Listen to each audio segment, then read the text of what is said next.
So guys, magandang hapon po sa inyo lahat. Ito. Sira po yung isang outlet natin. Oh my God! Stop it. Get some help. So, tuturo ko sa inyo kung paano ang tamang pagpapalit ng outlet.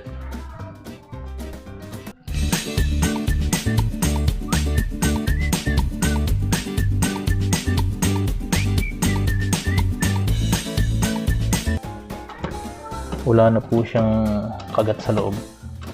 Pareho.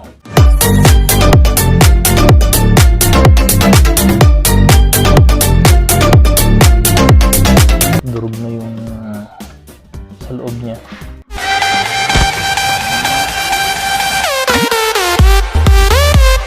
Wala na, sira na. Dapat po tama ang mga gamit na gagamitin nyo rito. So, kailangan nyo ng pliers, screw,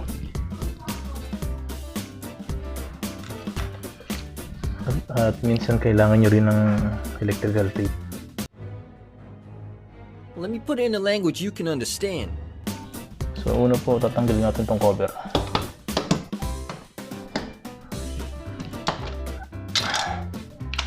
Tapos mayroon pong screw yan, dalawa. Tanggalin yung screw.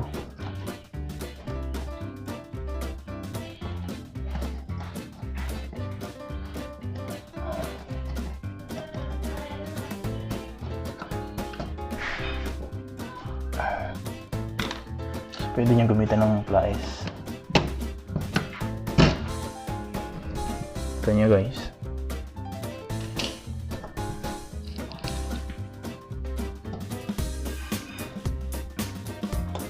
Makikita nyo, durug-durug na yung sa loob niya. Lumutong na dahil sa tagal.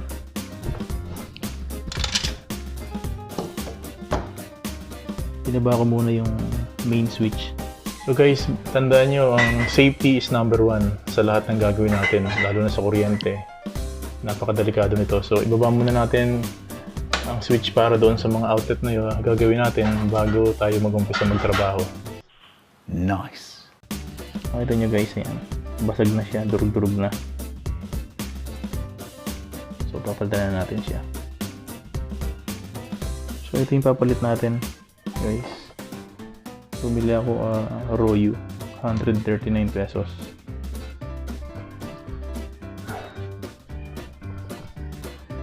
Dapat tama yung paglalagay nyo ng mga connection dyan. Kung hindi mag-short circuit, puputok yan.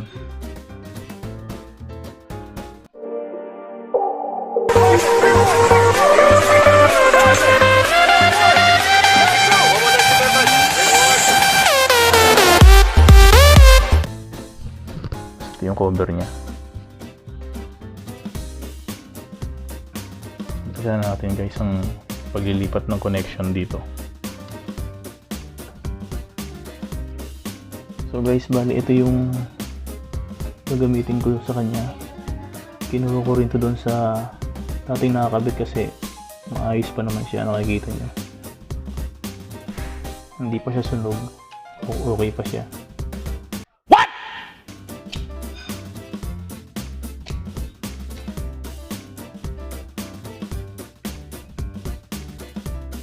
So pantayin nyo lang siya mabuti, tapos ilikuin nyo siya na parang U, nakakulay, gawin nyo siyang letter U. Ganito.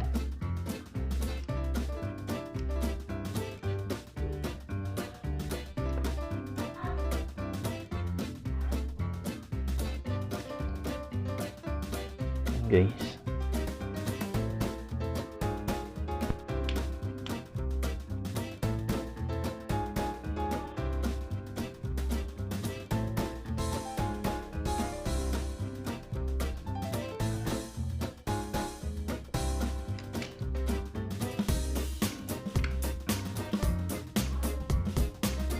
makikita nyo ito, dito dapat yung dalawang connection, tapos yung isa namang wire na LED na U dito sa dalawang ito.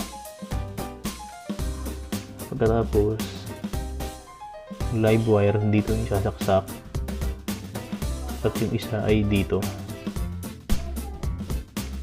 So, importante ibaba nyo yung main switch, yung fuse nyo para naka-off ang kuryente.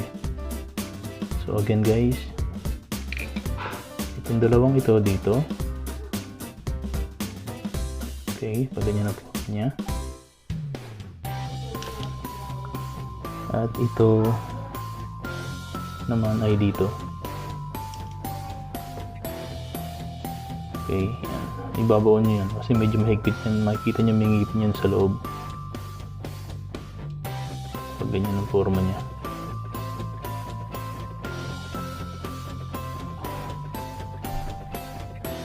Kasi kung magbabayad pa kayo sa electrician, pagkapalit nito, sayang din yan. Medyo malaki din.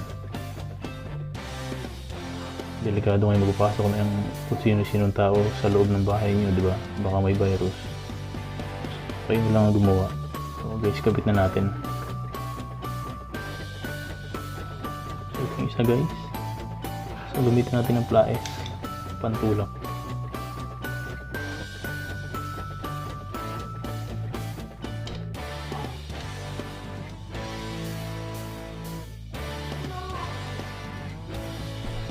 Six and a half hours later.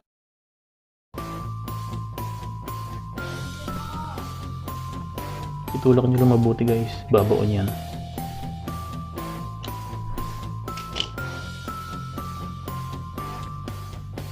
Pusa siyang kakagatin ng ngipin sa loob. Yun yung mahigpit na siya. Tapos tulak nyo rin ng plies papasok.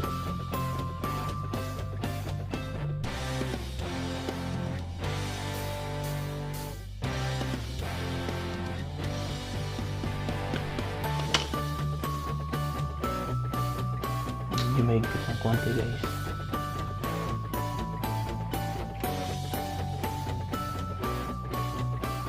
Pwede siguro natin putulan ito kasi medyo mahaba siya.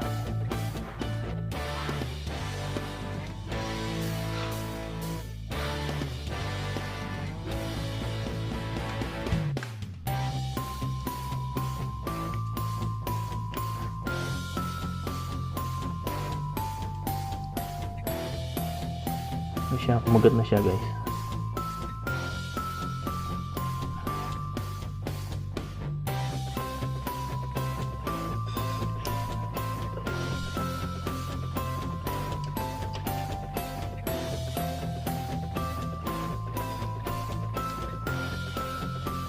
Kasi sa sobrang katagalan nito talagang lumulutong na to guys. Tandaan nyo.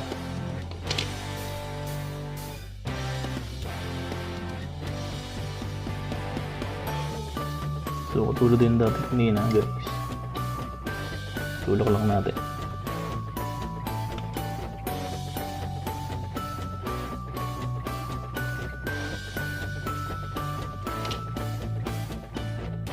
Yan na guys.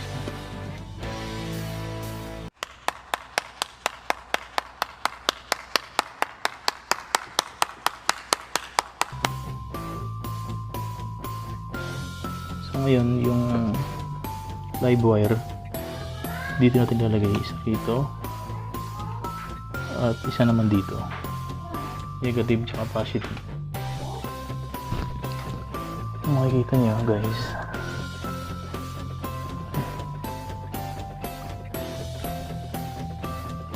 huhugutin nyo lang yan.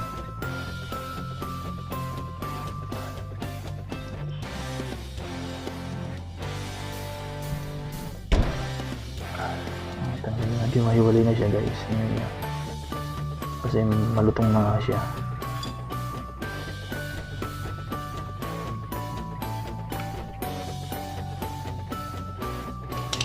Siya rin guys. Hilahin nyo lang. Hawakan nyo dito sa wire. Ayan, naghiwalay siya.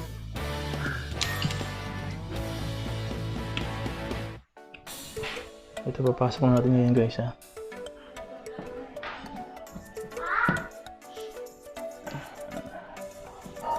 Isa dito, isa doon. Nakita nyo ba guys?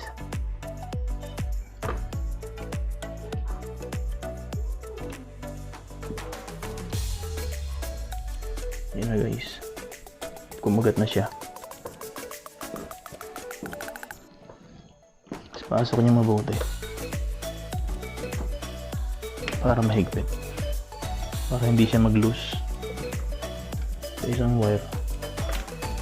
Ganun din gawin niyo. Bilutin niyo muna kapuraso. Tapos dito yung papasok guys. Kumagat na siya. Tulak niyo lang.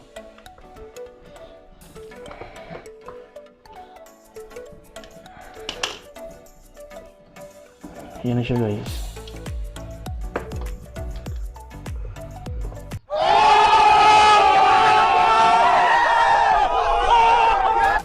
So ito po yung live wire. At yung connection niya.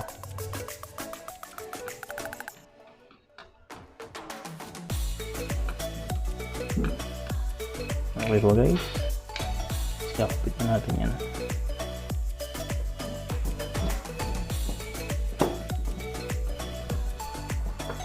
So guys, kung makikita nyo, basag na yung pinaka-tornilyo niya na dapat lalagyan ito. Kasi ito nga, tawag dito sa kahoy na to, yung meron siyang halong buhangin na lupa, yung plywood na to. So gagawin ko, gumawa ko ng panibagong butas.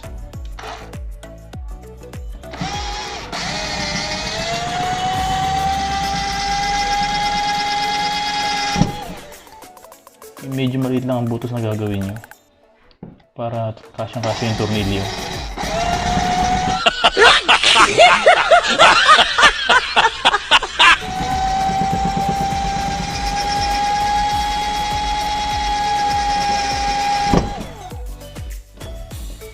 Makikita nyo guys, diba? Kasyang-kasya na yung tornilyo natin.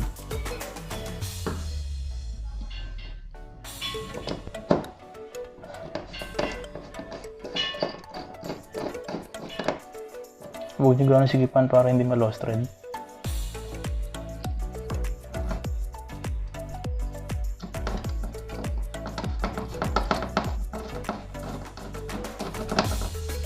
Banayad lang guys.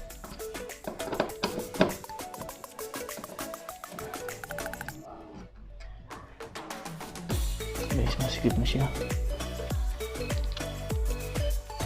Tapos tingin natin. Sinaksakan ito.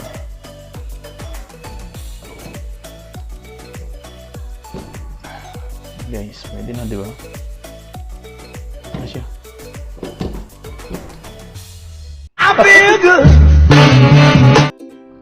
Then, lagay na natin yung cover.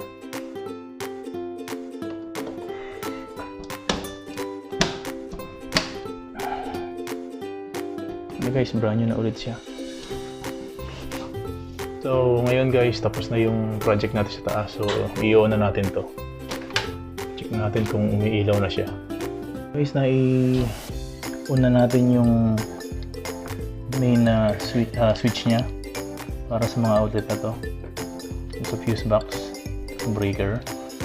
So, ito yung gagawin natin pan-check. Kasi yung tester ko na sa malayo. So, ito na lang gawin natin tester.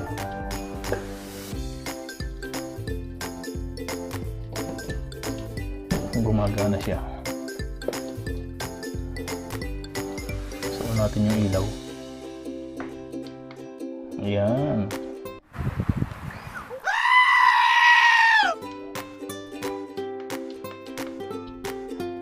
Okay na. Gana na. Okay guys, hope you like it. Hope sana may natutunan kayong konting kaalaman sa hapon na to.